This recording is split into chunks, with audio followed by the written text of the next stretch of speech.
you think when you hear the word skinhead? Violence, intolerance, hatred? This image was born in the 1970s, when this youth-driven subculture earned a reputation for trouble on the streets and terraces, and a toxic association with racism. But that's not how it started, and it's certainly not what it meant to me.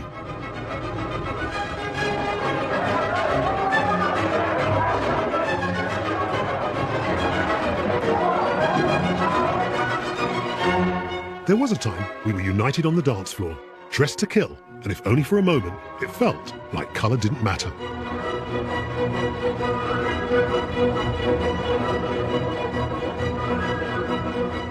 Skinhead was always a multicultural thing. Skinhead was born of a mixed marriage between Jamaican culture and white working class London culture, Cockney culture. And that's what it always was. So for any of these idiots to come along later and say, no, it's a racist thing, how can it be racist? How can you be so ignorant of the roots of the thing you're trying to be? Subcultures are interesting. Skinheads are one of the most enduring, one of the most striking, and for me, interesting, because they contain that contradiction of liking one thing, but sometimes having differing views. This is a story of kids trying to find a voice and a place in society. It's a very British tale that reflects our national culture, good and bad. And it seems that throughout its troubled life, there's been an ongoing struggle for the soul of skinhead.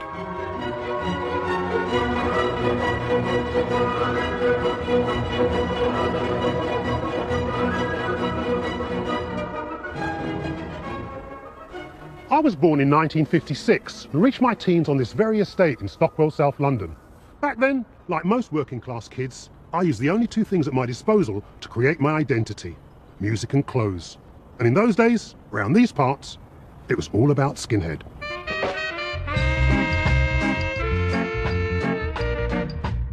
I moved to London 64, 10, 11. All the suburban kids, they all had short hair. So I used to just watch them and stare at them, see what they're wearing. It fascinated me, I loved it. And after a day or two, I realised it was subversive. The whole thing was just fucking wild, like really short hair. And these great big, awkward looking shoes. And, you know, this is the swinging 60s. We weren't behaving or speaking or dancing or dressing like the hippies wanted us to do, or our parents wanted us to do, or the police or our teachers or anybody else or the media. We were doing our thing. Number two. Number two. Yeah, and cut partying as well. Certainly. Can you remember when you first decided to be a skinhead? I should say about 9 months ago. I put on some jeans and stuff. See what it's all about. I did. You walk down the street, everyone sort of turns and looks at you. You know, I sort of feel proud, really. I knew that it was like the Mods had theirs 5 or 6 years earlier, the Teddy Boys had theirs 10 years ago. This is it, this is our thing. There wasn't a name for it, except peanuts. Some people used to say, you know that peanut from, it'd be like that. But no one said skinhead. One guy I remember heard saying it, oh, it's skinhead, but jokey. For quite a long time, the term skinhead was rather a casual name.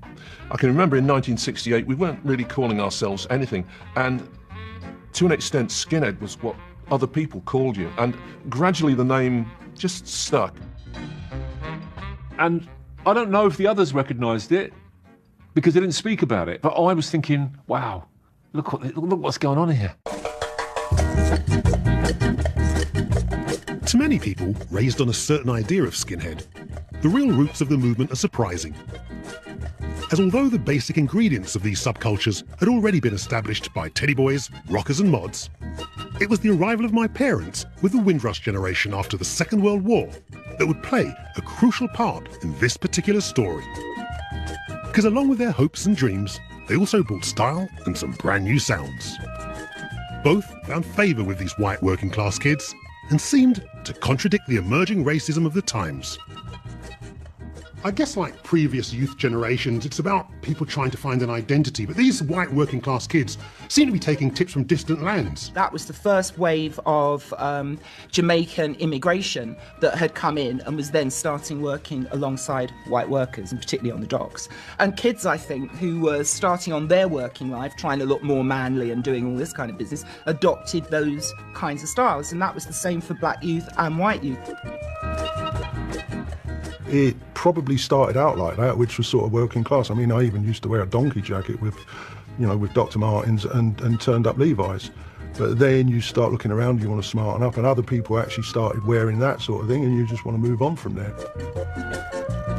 We loved our clothes, we loved our music. We were always looking for the innovative thing. The guy had the next thing that was going to come along. We discovered this Ivy shop in Richmond, and it was just like, wow, it was like a treasure. They had all the stuff that we like or wanted to access, but quality items. And they had the button-down shirts. They had the brogues and the smooth loafers that you wanted, the really slick cut Crombie coats and so on.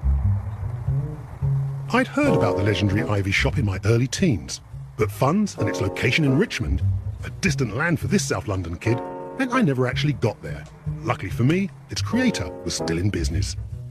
John, how you doing, man? You all right? Nice to see you. Yeah. Very nice to see you. So, Mr. Simmons, you got to tell me, how did the Ivy shop become the holy grail for skinheads? We opened the Ivy shop in the summer of '64. The initial idea was we were crazy about American Ivy League clothes, this sort of collegiate kind of look. And that's what inspired us to open the shop. What did you make of this new clientele that you were getting?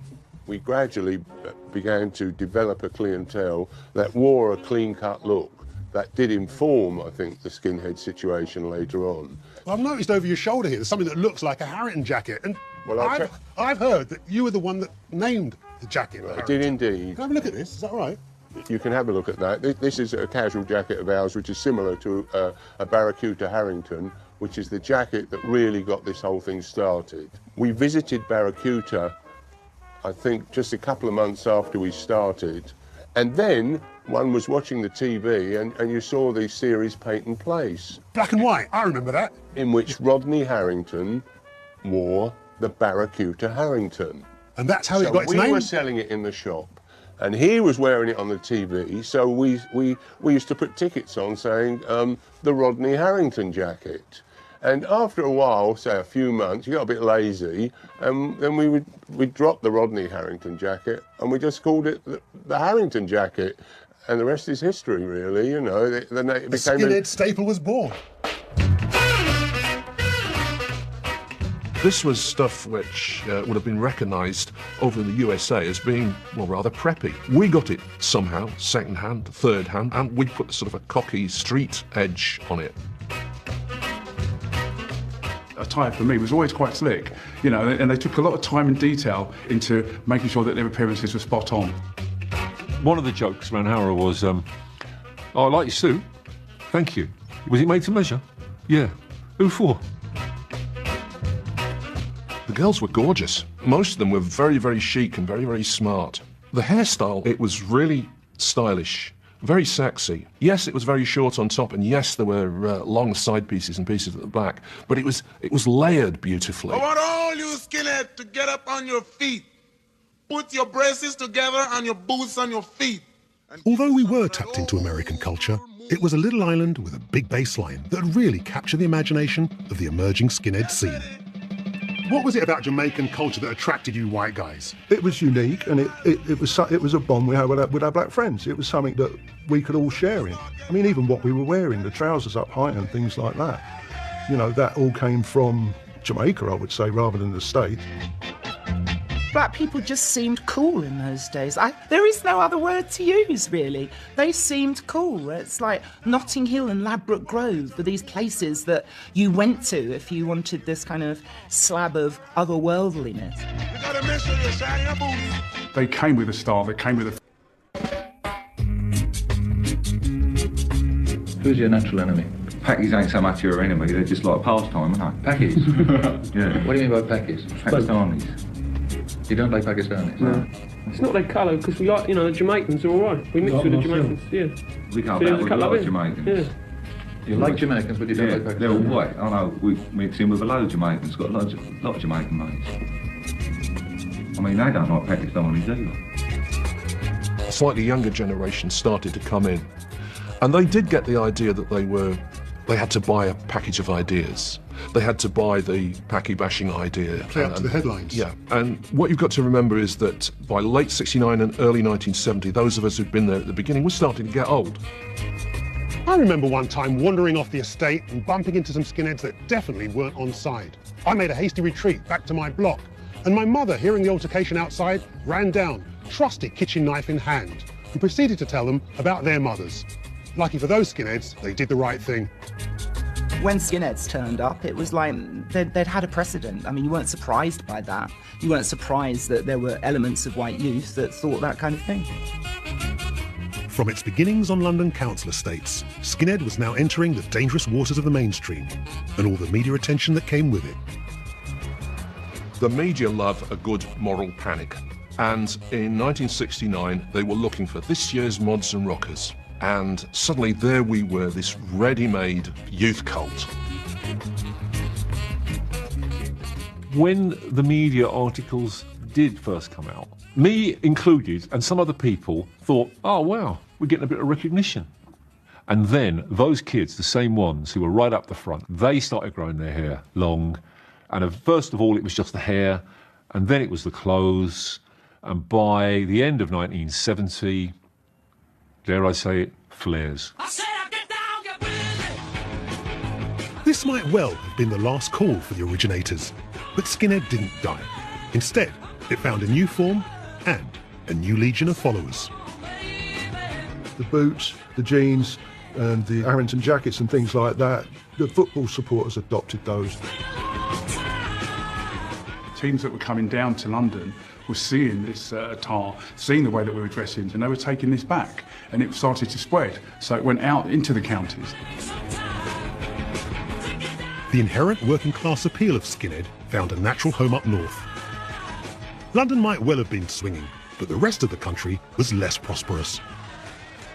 It's only later that I found out that a skinhead thing persisted quite some time up there. And that makes sense when you consider that to a great extent in Britain, fashions seem to start in London and spread out from London. Now, truth be told, I've never been to a football match in my life, and I was curious as to how the skinhead style was spread through the terraces. So I figured I'd better speak to those that were there. First stop, Yorkshire, to meet the Shipley Skins. Jack, Austin, when and how did skinhead reach the north? A guy moved up here from London. He came up with his stay press and his boots and his shaved head. And we were all football crazy, so it wasn't skinheads who started watching football, it were football fans round here who started dressing as skinheads. The first Harringtons that everybody was wearing was black, but the uniform was red boots, white stay pressed, and the white Fred Perry I remember more than anything. And looking after the boots was really important, in my view, because the boots looked after you. Yeah. They did. It was like 1969, I was a little 12-year-old done a football, and I seen this gang of skinheads. To me, they were men like, 16, 17, 18 years old, and they were like an army, and it just had this impression on me, you know what I mean? So that was it. I went home, got my hair cut, stole my brother's work boots, nicked my father's braces, and I'd become a skinhead.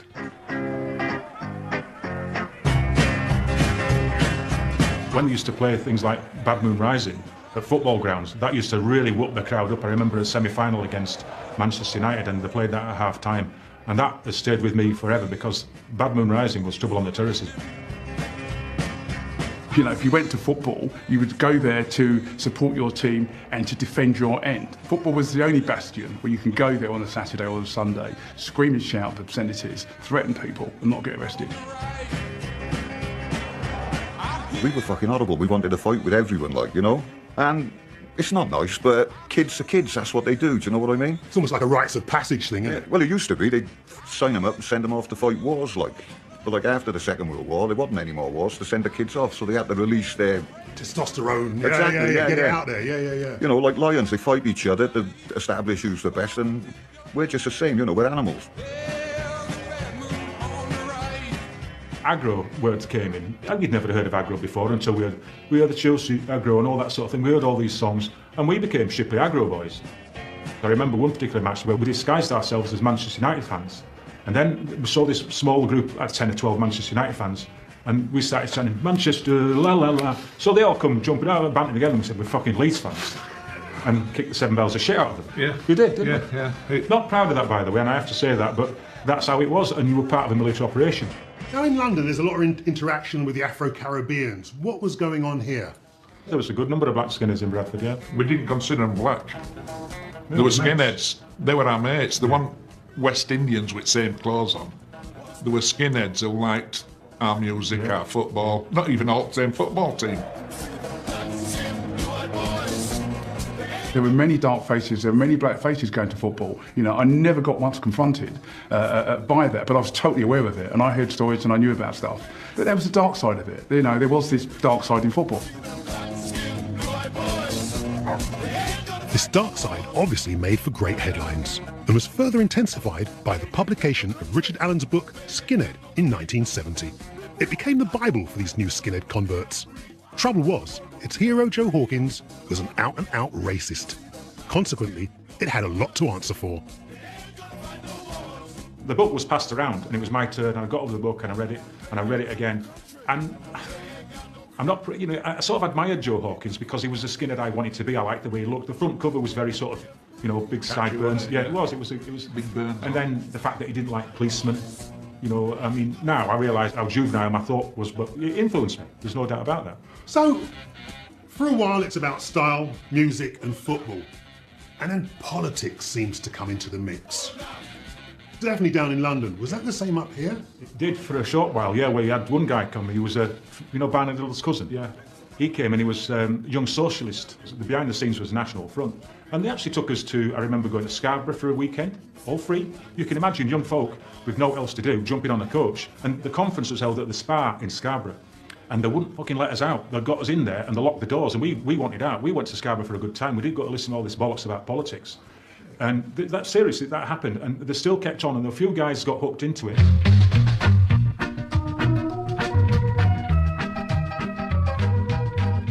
Football was a massive movement, and I think that certain people thought if we can influence football on a political level and give them the start that we want, you know, it could go off the wrong way. Now, I'd heard about the National Front's attempts to infiltrate the terraces, so I dug deeper via the net to speak to a repentant ex-high-ranking NF member. What's the truth behind the NF targeting football fans, many of whom were skinheads? At the time, I was chairman of the Young National Front, which was the youth movement of the NF, and we were aware of the sympathy that many of these skinheads had for what we were doing. And we used to sell Bulldog, the newspaper of the Young National Front, of which I was the editor, outside many football grounds. And at Chelsea, when Chelsea were a bad team with home crowds of only about 7,000 or 8,000, we were selling 700 copies of Bulldog at every game. So that's 10% of the crowd are actually buying copies of the magazine. So it was a fruitful place for us to be plying our wares, shall we say. So it's not surprising you're going to go where your support base is. Did you know guys with right-wing tendencies? Well, I were a member at National Front simply because they used to have a disco and they wouldn't let you in if you weren't a member. So I used to go to a regular meeting on Thursday nights, Belfry it was called, Belfry, just for music and stuff. Why do you think the skinheads found the National Front attractive? I think the skinheads found the National Front attractive probably for the same reason that I did. They were white working class at a time of major demographic change, of economic hardship, of class identity, of racial identity. And I think all of those things came together in a tribal cohesiveness. And of course, then once you have a crucial number of skinheads, then the rest of the skinheads want to be part of the same scene. In order to be a true skinhead, you have to be a member of the National Front. And it becomes a self-fulfilling prophecy at that point. When I joined, as far as I can remember, I was the only young member, sort of under 25, and now there's so many I don't know how many. There was an element that tried to hijack the terraces. Of course there was. There was an element that tried to infiltrate the terraces, even on a political way.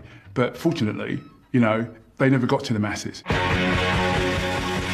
The country slipped into a period of social decline during the mid-70s, and as skinhead took hold on the terraces, it seemed to disappear as a fashion from the streets. But the arrival of punk rock, a new soundtrack fueled by the times, would kickstart a skinhead revival. In 1977, as DJ of the legendary Roxy Club, the UK's first punk rock venue, I was perfectly placed to see this forgotten army emerge from the shadows.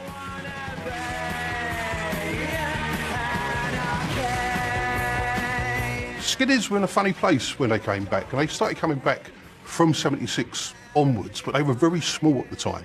And at that time, the only places these kids could go were to punk clubs, and they didn't really like punk because to them, a lot of the punks were middle class, a lot of the punks were posers, they didn't like the scruffiness. I remember being 12 and seeing the Sex Pistols, listening to them. I was scared. I was scared for, ooh, well, that's a bit much. I'm an antichrist. Me as a kid, I would see all these punks walking around town with all the multicoloured hair and spikes and all that sort of stuff, and just thought it was so exciting. But punk itself was a little bit too art school for me. I was a council estate kid living in and I think Sham 69 is what really got me.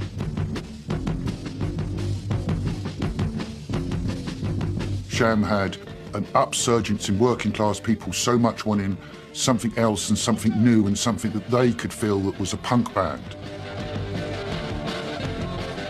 When Sham come along, and they were like the champions in their own eyes of the underdogs, and so a lot of kids gravitated towards them. I gave them a way into punk that they did not have outside of that. Their whole thing is not about being experimental, it is a structure.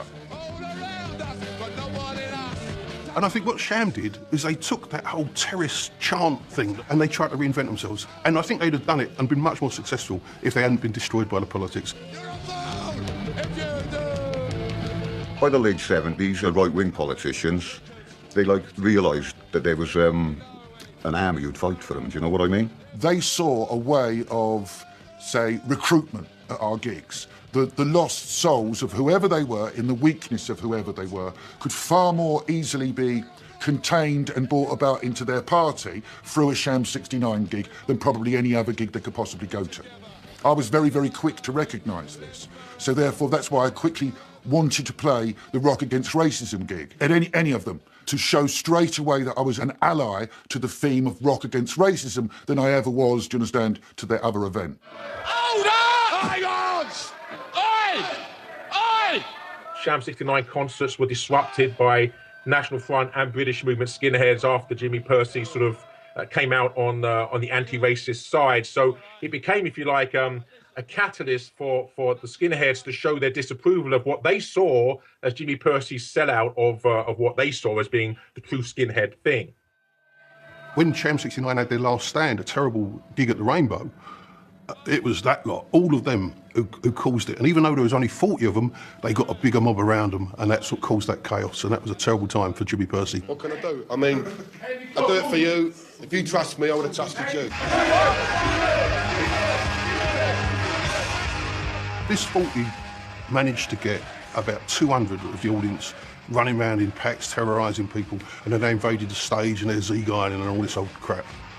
It was horrible, absolutely horrible. The worst gig up to that point I'd ever seen.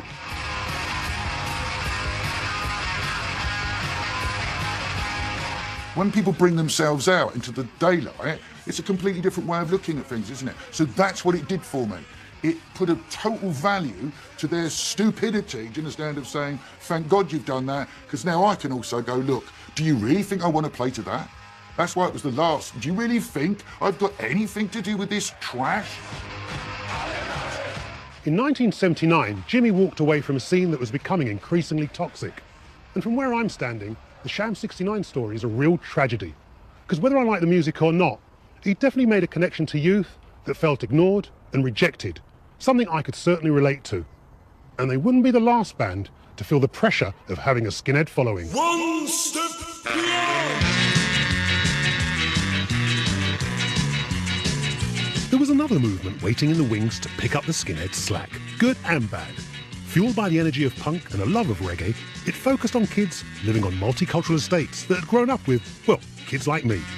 And it put style and music centre stage, because this was two-tone. We lived in a town called High Wycombe, which was west of London. It was an overspill town, so it was full of immigrants. Calypso was played all the time, reggae was played all the time, but our music, the white kids, you know, council estate kids, was punk rock. So when two-tone came along, to us, that was the kids of our council estate playing in a band together. You know, when the Specials done that music, Neville Staples and Terry Hall, that was us, that was me and Barry. These guys, they were us. And I've never seen us jumping around on top of the pops. When I heard that, just the call of One Step Beyond, I thought I'm having some of that. And I didn't really look at it as being skinhead. It wasn't about that. It was just about this music, I like, what they're wearing, I like, end of. There was a whole new bunch of kids coming up, and Specials and the multicultural stuff were talking to that. They were talking to the kids that were seeing stuff, the new world, out of our eyes, not our parents' eyes when the whole world was white. My dad was extremely racist. I mean, extremely. He was a National Front member. He hated anybody that wasn't white, Anglo-Saxon. So my dad was saying one thing, I was saying something else, but it wasn't about making a big statement. It wasn't like, oh, we shouldn't be doing it. It was just normal. It was full of black people like Neville Staples and Pauline Black on the television telling us it was ours as well. Do you know what I mean? So it was like, this is ours.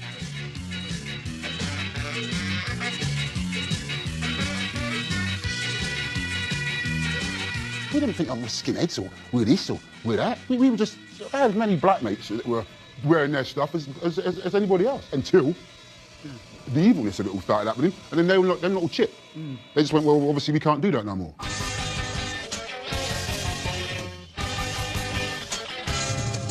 You know, if you're playing, you have maybe the first 4 or 5 rows all Zeke Heiling at the stage, at some stage during your set. And you had to deal with that. And the only way that you could deal with it would be to stop the gig. So we used to go off stage and wait for it all to calm down. And then a skinhead ambassador would come upstairs and sort of tap on the door and say, are you coming back on? And you go, no, we're not. You know, all your mates are all Zeke Heiling at us. And he's like, but, well, they don't represent, you know, what we think. There's a whole group of us down there and we only came along because we love the music and all this kind of thing. So, I mean, what I used to say was, well, go down and talk to them. Convince your other mates, who look exactly the same as you do, that this is, they're at the wrong gig. Even though I was very ideologically involved with the National Front's credo, you know, I was quite happy to listen to black music. I love soul music, I love reggae music, I love ska music. So there was a paradox, you can call it a contradiction. It was certainly an oddity that we wanted an all-white culture and all-white society, and yet we were quite happy to imbibe this this non-white culture.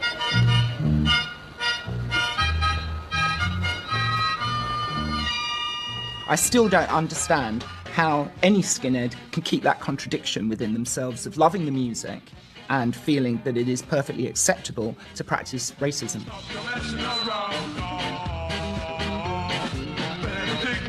Skinhead was always a multicultural thing. Skinhead was born of a mixed marriage between Jamaican culture and white working class London culture, Cockney culture.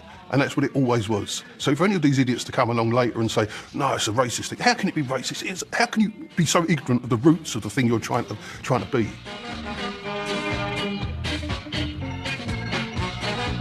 It never made sense to me, like, do you know what I mean? Why the fuck would a racist want to go and watch two-tone bands, you know? Because the whole idea of two-tone was multiculturalism. But the same thing, I think they went along just for the fucking trouble. So all people would see is skinheads in trouble, like, do you know what I mean? And they'd see that some of them, like, you know, with that fucking white power t-shirts, and they'd assume that all the skinheads that were there were white power. The media, they seem to think that we were the instigators of that. And in some ways, the two-tone completely missed the point with some right-wing movement that attracted skinheads, and we were a threat to society in some way or another, without ever thinking past that, or even thinking, well, there's black people who were in these bands, or even investigating what we were talking about. They tried to brand all skinheads as being right-wing thugs and idiots, which was never, ever true. To the extent that I think they actually transformed the way skinheads were seen. A lot of middle-class people were scared of the skinheads because they were largely working class. They took this line that they were all right-wing thugs, and they weren't. They never were.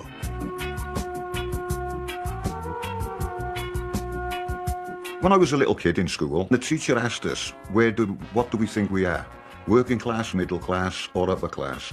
And nearly every kid said middle class. We were all from a fucking council estate, but we were ashamed to say fucking working class. Do you know what I mean? There was a stigma on it.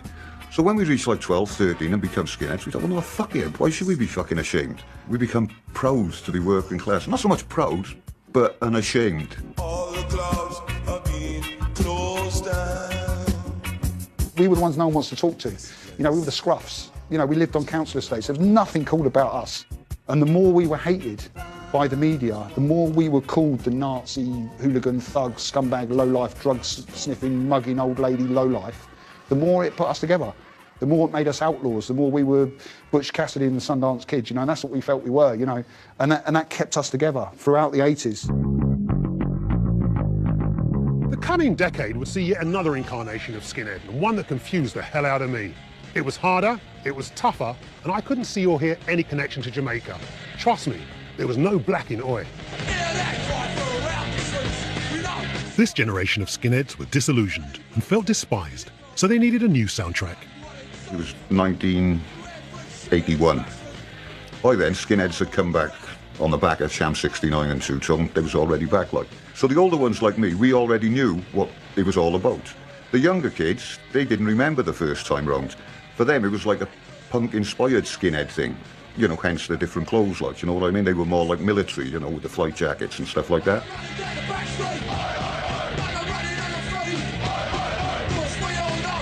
What you noticed were bands coming through who were the reality of that punk myth, they were the Dead End Kids, they were from council estates, they were from high rises, they were tower blocks. That was the people forming bands, and it became a harder guitar sound. It became more of an all lads together, big mob chorus. That's what distinguished it. I give it the name, I think, new punk and real punk. We're searching for a name for it because it was different. And I hit on Oi in 1980. But you also, I mean, you put together a record of Oi music that had as its title Strength Through Oi, which is a parody of a Nazi slogan. You must have known it was a Nazi slogan. Did you know that before? I didn't. You mean you were sold the title for your album without realising? I was looking for a play on words. I mean, I thought of the Oi of Six from Joy of Six. I thought of Oi Division from Joy Division. I thought Strength Through Oi, which was it was the definitive street level hooligan album. You mean to say you didn't realise that it was a Nazi slogan? The first time I saw that slogan, it was on a Skids album. I mean, the Oi music per se is not racialist. It's never been racialist. All it is pro-working class people. We happen to have short hair and we sing about football violence and fighting with the police and shit like that. So Oi is just a name that got coined to make it different from the original punk. When the Oi came in, I was sort of 15, 16, I thought, yeah, they are expressing how I fucking feel and how angry I am. So I had the madness stuff you could dance to and the fuck you stuff with the Oi.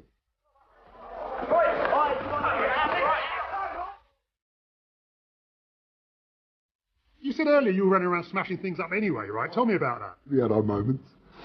But yeah, we went down to see Angelic Upstarts and just fucking tore the place to pieces. I liked the Angelic Upstarts. There was no reason why we done that. It's just, we did it. When you hear the music, you feel aggressive, then after you feel like punching someone's head in. Kicking their teeth in or whatever. All you're going to do is go in the pub, get yourself pissed, kick somebody's brains in or something, go ahead and smash a few windows or something like that. There's nothing to do when you think about it. That's the only reason why people do that sort of stuff.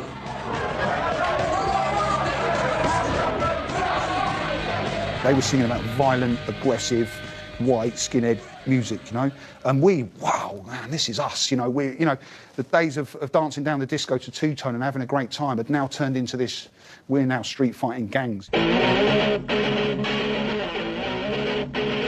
Now, I can't pretend I was one of Oi's biggest fans, but one of the things that did catch my eye were the tattoos.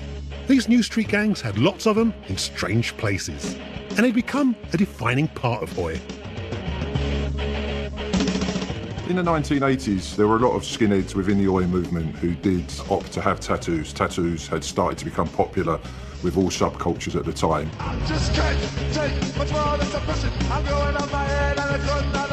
Many skinheads wanted to make a big statement in those days, and the face became very popular.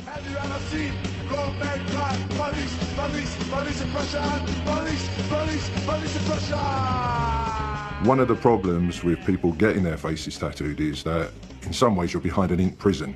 I guess you can move on from fashion, but you can't really move on from a face tattoo. Some tattoos, you know, you could regret because of your life choices and how they change.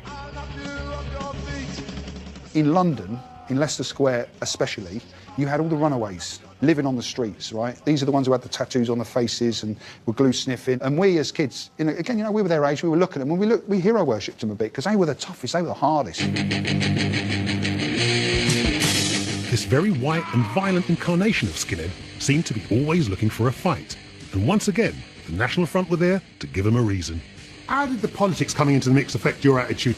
Oh, mate, I was hanging out. Everyone was cool.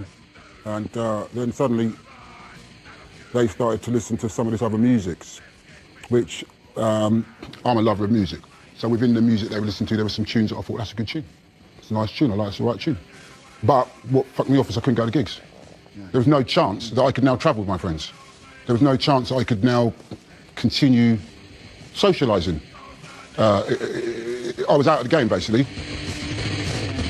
For a black kid then, there was not much reason for him to get involved in the oi scene, especially when all he's seen in the newspapers and the telly was oi was full of skinheads, oi was full of fucking racism and shit like this, you know what I mean? Although I couldn't relate to oi, as a black man I could definitely relate to the growing discontent across the land. Something I experienced personally during the Brixton riots of the early 80s.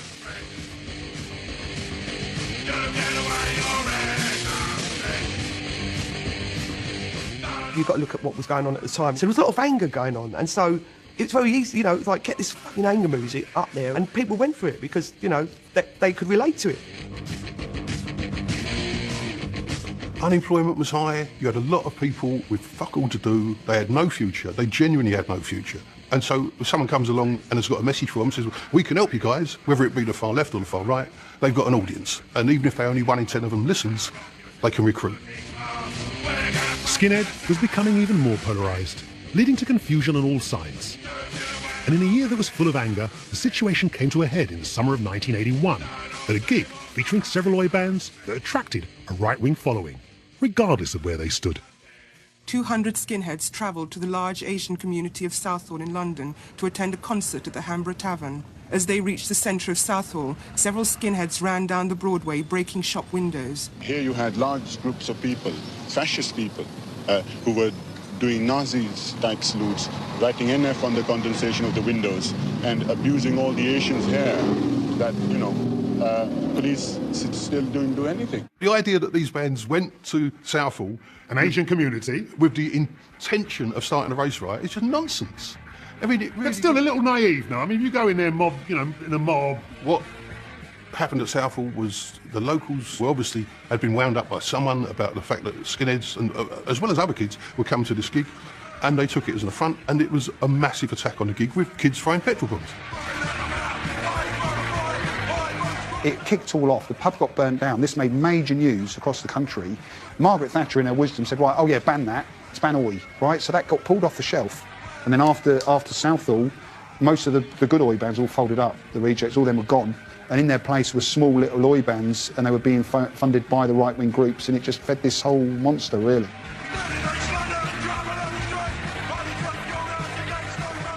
So of course the media picked up on that, and every time you then saw someone with the high boots on and the bleached jeans, racist skinhead. I think the trouble really started up in London with bands like fucking Screwdriver, the out-and-out Nazi fucking bonehead bands. They got into it in a big way, the right-wing thing. I think they could see they could make money, they could play gigs, sell records. Being part of being a skinhead is to be a nationalist, to be patriotic and proud of your country and proud of your race. There's a lot said about skinheads being started from blacks and these them, but I don't think that's right at all. I mean, I've heard these rude boys or whatever they're called, but I don't consider them to be skinheads anyway. I think skinheads is a white working class thing, really.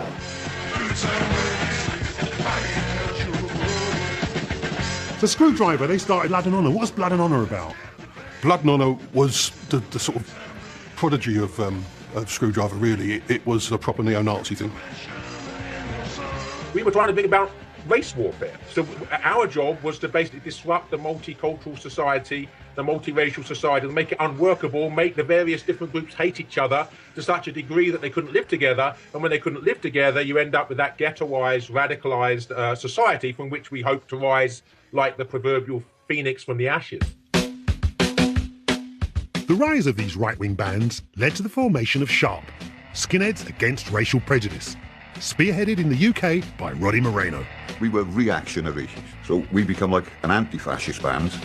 Nothing to do with the country, it was simply because there was fucking boneheads out there making us fucking look bad. You had to do something, I guess. Well, if Skinhead was about anything, it was about, don't let people take a piss out of you, do you know what I mean? Be a man up like, you know what I mean? So when we seen these fucking dickheads dressing up like us and coming with all this Nazi nonsense, we had to stand up and say, no, we're not having none of that. The Daily Mail tried to paint the whole thing as being this neo-Nazi movement, which it never ever was. And I think that media version was taken up by the media all around the world. If you put in the internet skinhead, you'll get like a whole list of Polish, you know, casuals running around at football matches. You'll get American, you know, white supremacist group. You know, where's the skinhead amongst that? You know, there is none. It's got nothing really to do with us. It's been hijacked by the media. It's been sold, and it's a shame that after 40 years, it's that same thing.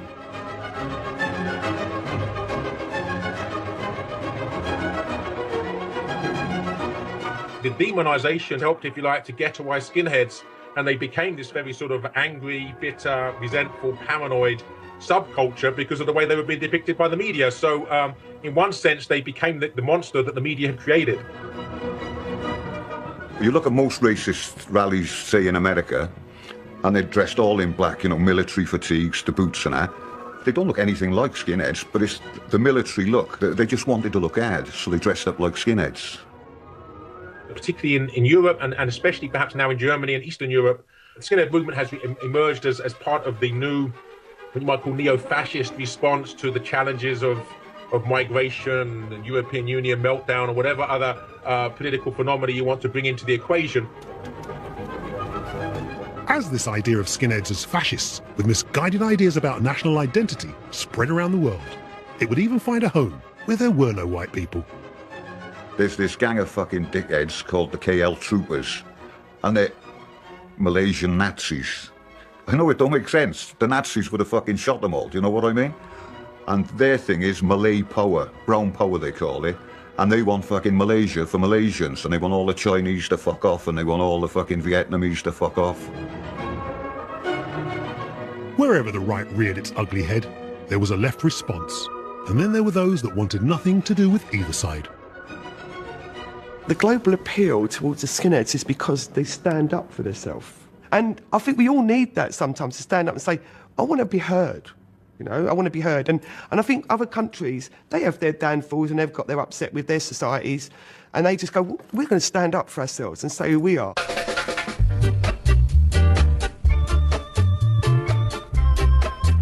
If you ever find a very proud working class nation, you will find skinheads and reggae music and oi music there, because it speaks to somewhere else that isn't just surface. And I have spent 3 decades trying to suss out what that fucking is, and I think it's a little bit of a mystery. Something organic, something that goes deep when you're within a tribe. She was waiting so impatiently. I mean, I still have people come up to me today and say, are you a skinhead? You know, and you go, yeah, and they go, so you're a racist? And I go, what makes you say that I'm a racist? Even now, after fucking 35 years fighting against it, Joe Public still assumes skinheads are fucking racists. Where we have one, everyone knows the fucking truth, you know what I mean? Everyone knows that there's skinheads and there's boneheads.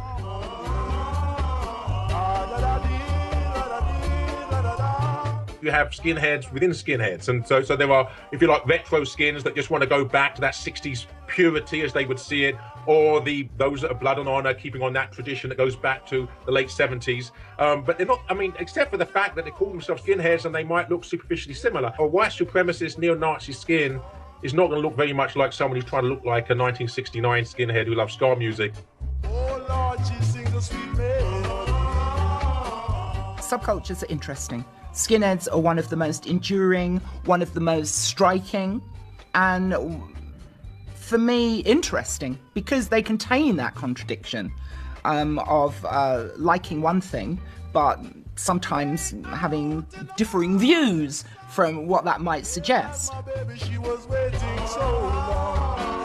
The fight for the soul of skinhead has always been a one-sided battle, as these opposing views have been poorly represented. But there have been attempts to redress the balance. What do you think Shane Meadows was trying to do with This Is England? I think Shane was trying to put a truth across. An honest truth about how it actually was for his generation and that time growing up. There's a kid in it, he's like dressed up with his bleached jeans, he's got shaved everything, he's a full-on skinhead. And they're driving back from a National Front meeting, and he's sat in the back and he goes, wasn't that all a bit of load of old bollocks? And mate, he stops and throws him out the car and leaves him in the countryside, and I thought, that's me. That is me all over. The Tim Roth film, it's like warmth. You know, anything that gave a little nod towards who we were, you jumped on. He was a confused kid. He had a swastika on his He was forehead. a confused kid, yeah, thank you. But he spent most of the film hanging out with the black guy. Thank you. See, that's what I mean. That's why he got it, so that director got it so spot fucking on. Against a tidal wave of negativity. People like that, because it's heartening that they want to do that. Because what really united us, when all's said and done, as I keep saying, was the music and the clothes. For a youngster now, to actually choose to become a skinhead, I mean, why would you want to do that unless you're really into it? Do you know what I mean? It's probably the hardest youth culture to choose to be in. We didn't do that when we were just swamped and everything was cool, and we didn't have all that stigma. That's all come after. But to choose to do that now as a youngster, I mean, I've got nothing but respect for them. Right, on my feet, I wear Dr. Martin boots. They're cherry reds. They've got yellow stitching and yellow laces. Levi jeans, they're 501s with a half-inch turn-up. And I also wear a Brutus trim fit shirt, a nice button-down collar. And I wear half-inch braces, so they match everything else. And I wear a Harrington jacket that completes the whole skinhead look. So, skinhead started in the 60s, there's a revival in the late 70s, and there's reunions in the 21st century. Yeah. Why are young people so into it? It's something different. It's the music, the style, and just to be someone else and be part of a family. I think the clothes is a big part of it because it's what separates you from everyone else, isn't it? So the clothes is a big part of it. I think you can go into collecting the records or you collect the clothes, and I started off collecting the clothes and getting everything so I looked like. Why are you skinheads in the 21st century? Because it's a way of life. It's just one of them things that doesn't leave you. It's there, the music, the fashion, even through the times when you're growing up, you're getting married, you're having kids where you think I have to put it on the back burner. It's always there. So when you get the opportunity, I just think you're always a skinhead. The younger generation, as long as they look at the good aspects of being a skinhead, the traditional skinhead, the Trojan music, you know, the clothes and whatever, and don't go for the bad side of the skinheads that sort of emerged in the late 70s, early to mid 80s, then that's a good thing, and it keeps the culture alive.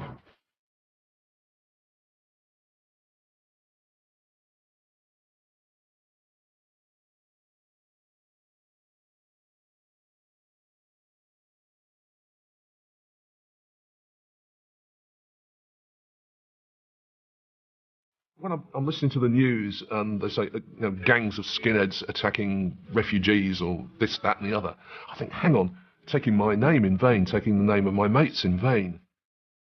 I would like to reclaim the name. Either throw it away because it's become associated with something else, or actually reclaim it. The one that brought us together through a mutual love of music and style. In my world, a tool for social change, albeit at street level. But where I'm from, that's where it starts. Where it ends up, well, as we've just seen, that's something else.